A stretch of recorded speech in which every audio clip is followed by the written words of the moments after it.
When I bought a few investment properties earlier this year, I wasn't expecting drama, especially not from an HOA I didn't even belong to. The property in question was a foreclosed duplex at the edge of a small gated community. Technically, the land it sat on had been excluded from the HOA's jurisdiction when the developer filed a boundary amendment years ago, but apparently no one told the HOA board.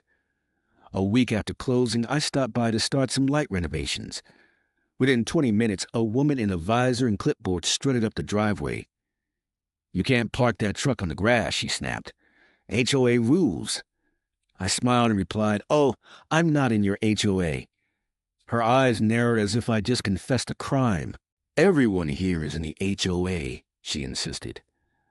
I politely explained that according to the county parcel map, my property wasn't part of their association. She didn't take that well. 10 minutes later, a patrol car rolled up. The officer stepped out, looking slightly embarrassed. "We got a call about a trespasser," he said. I showed him my deed and ID, and after a quick check, he confirmed everything was legitimate. The HOA woman, red-faced and furious, muttered something about getting disordered. The officer wished me luck and left. I figured that was the end of it. Oh, how wrong I was. A week later, I received a letter from the HOA demanding I pay $1,200 in back dues. I ignored it until I got another, more threatening one.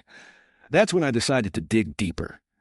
Through the county records, I discovered something hilarious. Not only was my property outside the HOA, but the HOA itself had been leasing their clubhouse and pool from a holding company that I now own through my real estate purchase. Apparently, the previous owner had bundled that parcel into the sale without mentioning it to the HOA.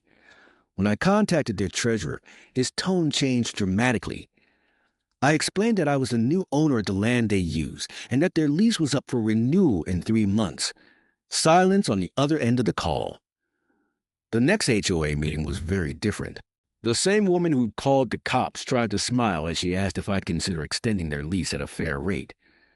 I said I'd think about it and reminded her that I'd appreciate no more trespassing accusations. Let's just say they've been very polite since then. Funny how quickly attitudes change when the non-member turns out to be the landlord.